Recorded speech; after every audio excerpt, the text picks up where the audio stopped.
noticed I am back in Mexico, yay! And you probably noticed that I am not spending a lot of time in the van. Like, what the heck? It's not that I don't want to be traveling in the van right now, but there's a couple of factors that are making that a little bit difficult.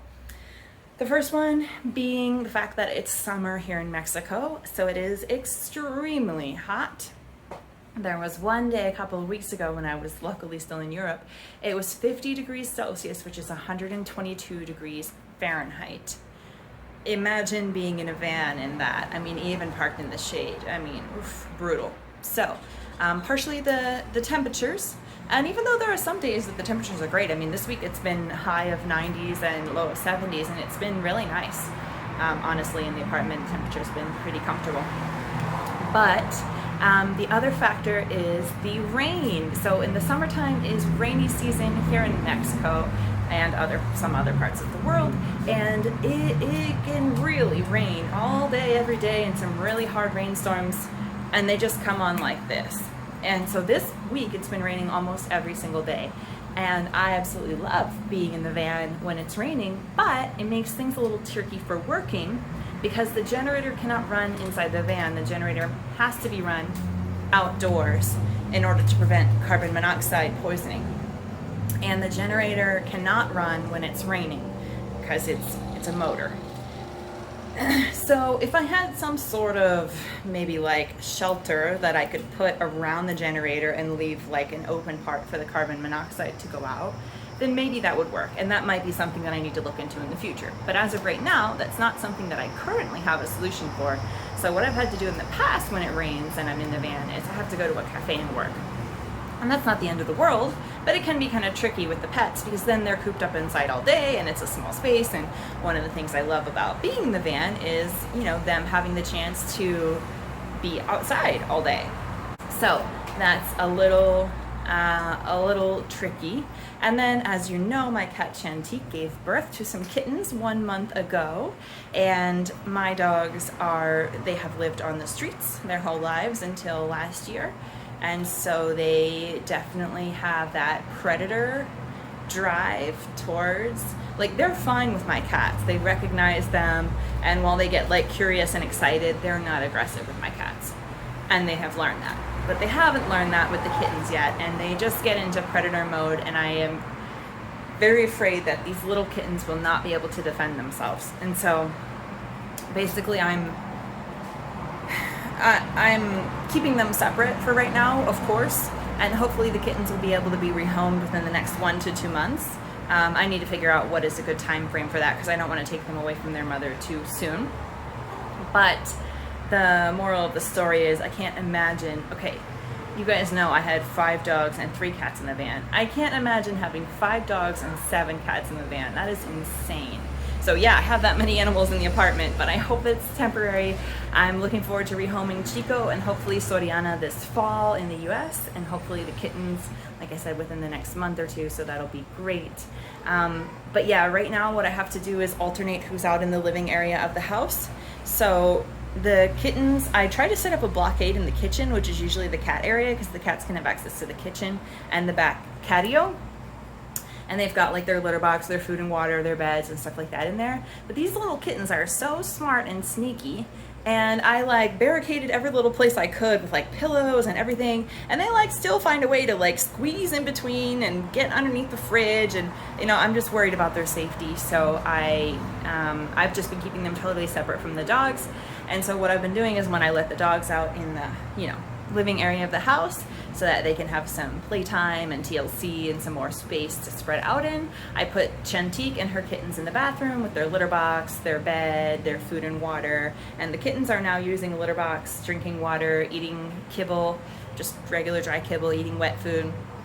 So of course it's, the bathroom isn't a huge space, but at least it keeps them safe. And I put a garaphone of water in front of the door just in case, even though the door opens out and my dogs don't know how to open doors, but it only takes one little slip up and that would be a shame. So yeah, so I put the cats in there, let the dogs out, and then in other times of the day I swap. I put the dogs in the bedroom and I let the kittens out and they run around everywhere.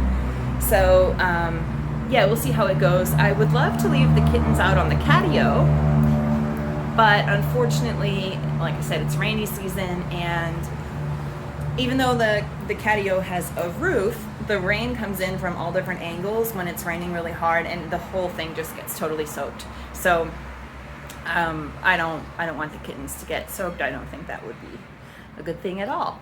And it's been, like I said, it's been raining almost every day, so it's not just like, oh, on that one day that it's raining, I'll put them in the bathroom. Like, it's been, you know, a lot. So anyways, so no van life adventures for right now. So what am I doing? Okay, I'm back here in Mexico. I recently started a new job online, so I'm kind of trying to get into a routine. You can probably hear Chantique. Get into a routine with work, with the pets, and just being back here in this space. And it definitely feels nice to be back in a comfortable space where I know people, and just I know how to move around. And yeah, there's definitely some nice things about that. There's definitely some stressful things about that as well. You guys know I always say that when I'm back in Monterrey, it's always stressful because it's the city and just things that are involved in that. But for right now, it's okay. I'll probably hang out here for a while. How long, I'm not exactly sure. I would like to take a trip to the US this fall to go see my family and also rehome some of these foster pets. So we'll see how that goes. But I have some stuff I will be sharing, some adventures from here in Monterrey with you guys. I'm gonna try to go to a flea market later today. I'm waiting on some dates that are gonna be done to the apartment here this weekend, which will be great. This apartment is very basic, and no one lived in it for the last 4 years. It's an old building, so there are a lot of things that need to be fixed, need to be updated. It's just, like I said, it's very basic. It is nothing fancy at all. But it definitely has a lot of advantages, such as the landlords are also my friends. They're really great about fixing stuff quickly. They're really flexible and nice. They're also my friends. It's right next door to my vet, so I can take the animals over there anytime. It's right next door to my mechanic, so I can easily pop in if I need some services. Like I said, I know the area and people know me, so I know where to take the dogs for walks. I feel safe about leaving the van parked up the street at the park. Yeah, stuff like that. So it's got some conveniences as well. It's very affordable. Obviously in Mexico, prices are quite different than in the US. But I currently pay $150 per month to rent this apartment, plus utilities, which is usually like $10, $15 a month. And honestly, the biggest advantage, besides all those things I just mentioned, is the fact that my landlords are pet friendly.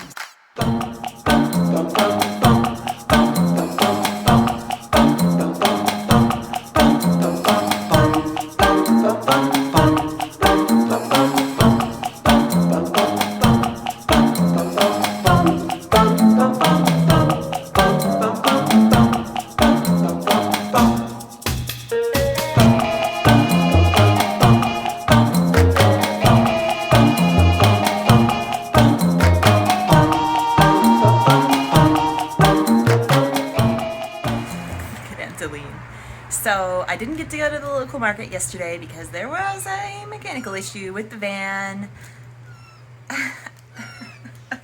as I was leaving the grocery store. So I think it's pretty serious, but I guess we'll see.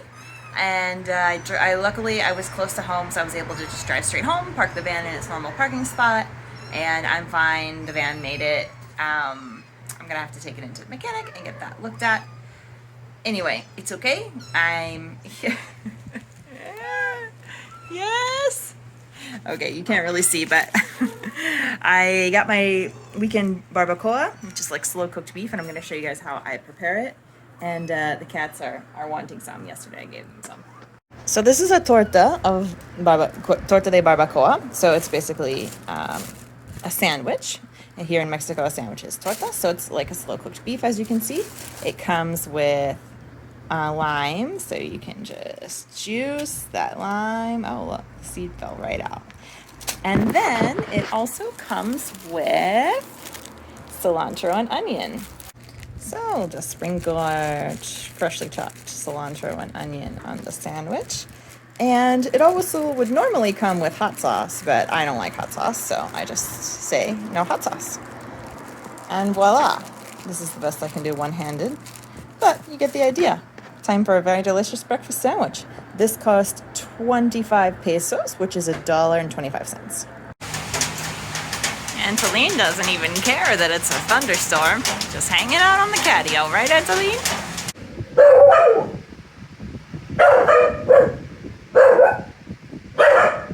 Just another afternoon of me trying to work and everyone barking nonstop.